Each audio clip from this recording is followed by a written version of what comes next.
안녕하세요. SPI 고병기 콘텐츠 에디터입니다. 네.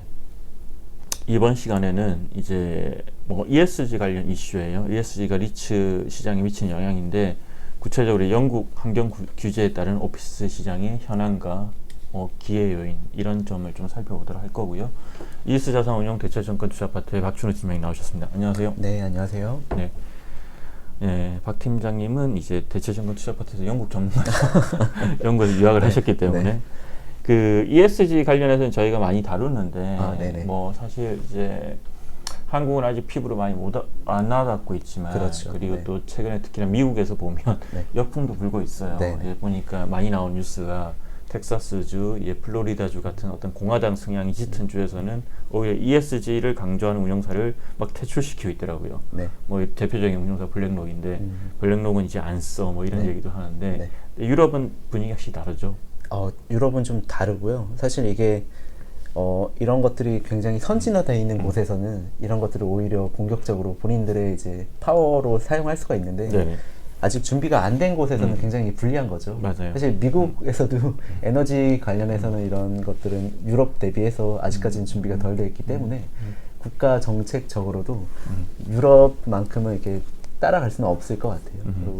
근데 이제 최근에 어쨌든 간에 유럽도 보면 에너지 위기가 심각하잖아요. 그래서 이제 보면 얼마 전에 보니까 영국에서 수십 년 만에 새로운 탄광을 이렇게 개발하는 걸 허용했다, 이런 얘기도 있더라고요. 그래서 그 안에서도 영국에서 되게 논란이 분분하던데. 사실 그런 게 맞습니다. 사실 이게 경제적으로 굉장히 뒷받침될 때 우리가 환경이나 사회의 다른 요소들을 생각할 수 있는 건데, 당장 지금 국민들이 겨울에 이제 연료비가 없어서 굉장히 그런 추위를 느껴야 된다면은 지금 그런 것들은 굉장히 이제 곧 상위적인 개념들을 생각하기 어렵고요. 지금은 당장 어떻게 하면 내가 잘 살 수 있을까?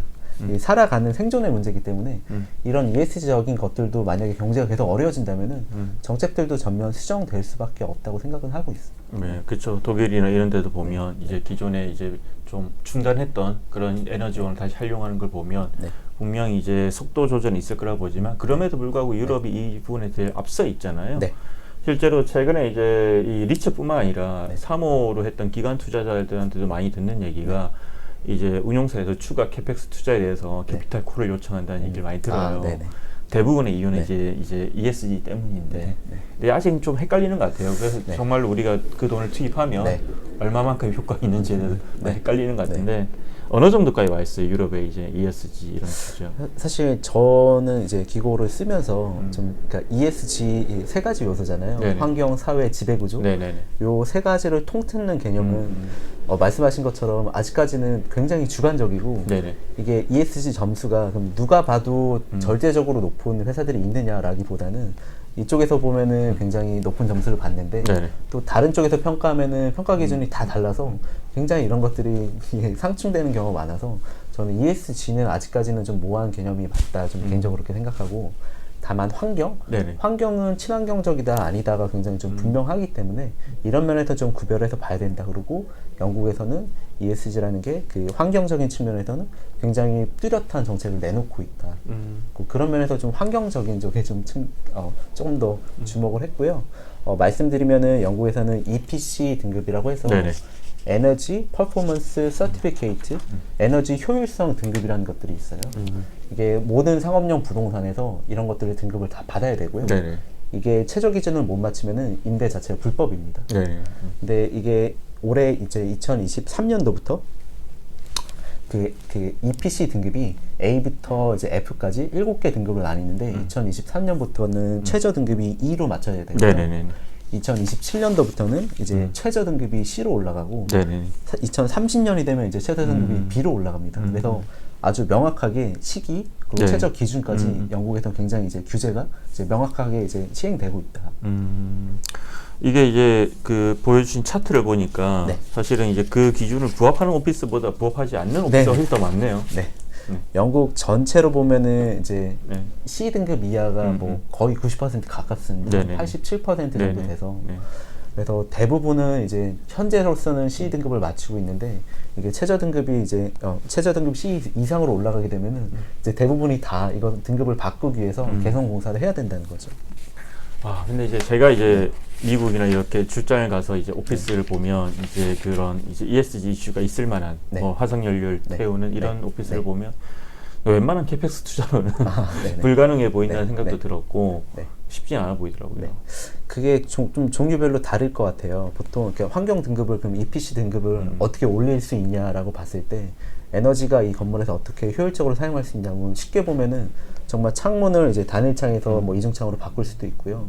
보통 열이 지붕으로 많이 빠져나간다고 하는데 그런 지붕의 단열재 보강 공사를 할 수도 있는데 이렇게 에너지원 자체가 기존에 그 화석 연료 쓰는 보일러에서 이런 것들을 최근 이제 전기 보일러 같은 걸로 바꾸려고 하면은 그거는 좀 큰 공사가 필요하겠죠. 뭐 창문이야 뭐 단기간에 바꿀 수 있겠지만. 실제 리츠의 자산들이 ESG 기준에 부합하는지 안 부합하지 않는지 이건 어떻게 구분할 수 있을까요? 그 영국에 있는 오피스 리츠들이 이게 굉장히 현실에 지금 당면에 있는 문제이기 때문에 본인들이 갖고 있는 오피스가 몇 %가 뭐 몇 등급이다 이렇게 이제 발표를 하고 있어요. 그 보고서에 정기적으로. 그 애뉴얼 리포트에 이제 발표를 하고 있고요. 사실 영국에는 더웬트 런던 그리고 그 그레이트 포틀랜드, 워크스페이스라는 이제 퓨어 오피스 리츠가 3가지가 상장되어 있는데 더웬트 런던 같은 경우는요. 지금 자산의 40%가 B등급 이상이고요. 이 안에서 굉장히 더 높은 편입니다. 일반 시장 평균 대비해서도 높은 편이고 리츠 안에서도 높은 편이고요. 그 그레이트 포틀랜드라고 하는 거는 자산의 37%가 B등급 이상이고요. 그 워크스페이스는 좀 더 낮아요. 자산의 28%가 B등급 이상입니다. 그래서 2027년 기준으로 하면은 지금 다 뭐 40% 이하 정도만 B등급 이상이고 나머지 적어도 60에서 뭐 70%를 다 개선 공사를 통해서 등급을 향후에 올려야 되는 그런 상황입니다. 저희가 지난번 시간에 이제 리츠 시장의 어떤 향후 변수가 될 수 있는 게 인건비라고 얘기를 했는데 사실 이 캐펙스 투자도 되게 큰 변수가 될 거예요. 앞으로 이제 캐펙스가 점점 더 많이 투입 비용이 늘어나야 될 거고 또 지금 상황을 보면 사실은 이제 전반적으로 이제 오피스 수요가 줄고 있잖아요. 그러면 이제 ESG뿐만 아니라 더 사람들이 오피스에 하기 위해서는 더 좋은 오피스를 만들어야기 때문에 이 캐펙스가 큰 변수가 될 것 같아요. 말씀하신 거 보니까 악재가 많네요. 우선 펀더멘탈이 그렇게 좋지는 않은데 보통 이제 건물별로 굉장히 다른데 저희가 일반적으로는 순 영업이익에서 한 11% 정도는 건물의 가치를 유지하기 위한 일반적으로 계속 투여해야 되는 캐펙스 비용이라고 생각을 하고 있어요.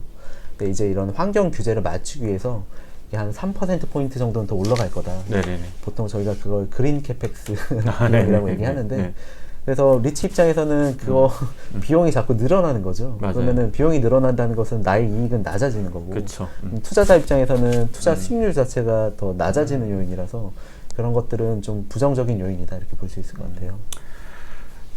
이 유럽 쪽에 리츠 투자할 때 분명히 이 ESG 특히 환경적인 부분 유심히 봐야 될 것 같고요. 이제 연결해서 저는 사실 이 얘기를 좀 드리고 싶어요. 이제 우리나라 리츠들이 국내에 이제 담을 수 있는 자산이 많지 않다 보니까 해외 자산을 많이 담잖아요. 지금까지 보면 유럽의 자산들 많이 담았는데, 근데 뭐 그 중에 상장을 한 것도 있고 상장을 하려다가 안 된 것도 있어요. 영국 자산도 있었고요 최근에. 근데 보면 그 빌딩들이 과연 ESG 기준을 충족하고 있을까라는 의문이 들어요.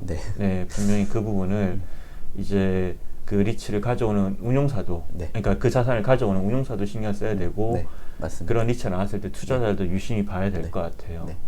제가 앞서서 2027년 되면은 최소 이제 EPC 등급이 C 등급이라고 했고 여기 못 맞추면은 임대 자체가 불법이라고 말씀드렸거든요. 그 말은 굉장히 제가 뭐 기고글의 제목에서도 기회와 위기 요인이라고 썼는데 이제 B등급 이상인 이미 B등급 이상인 리츠들 입장에서는 계속 임차 활동을 계속 임대 활동을 계속 이어갈 수 있겠죠. 근데 내가 이제 B등급 이하다, 뭐 C나 D, 뭐 2등급이다라고 하면은 이제 지금은 괜찮지만 27년이 되면은 공사를 해야 되잖아요. 그러면 내가 임차인한테 27년 되면은 그때 잠깐 비워주셔야 됩니다. 저희 공사 필요해요.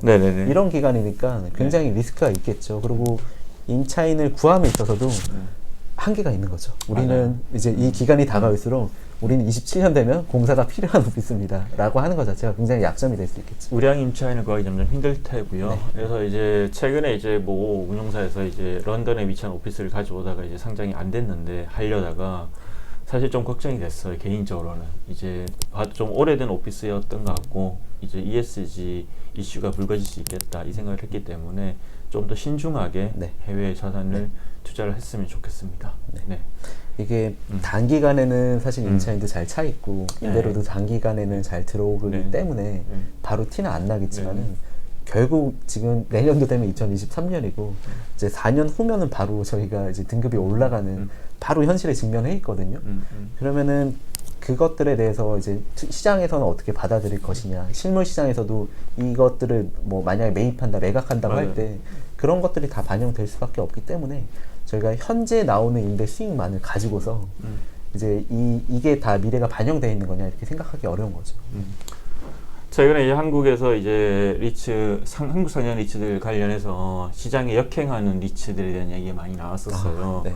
근데 이제 마찬가지로 글로벌 리츠 시장에서도 어떤 세상의 흐름과 시장의 흐름에 역행하는 그런 선택을 안 했으면 좋겠습니다. 네. 네, 오늘은 여기까지 하겠습니다. 고맙습니다. 네, 감사합니다. 네. 그러네요. 안 그래도 이제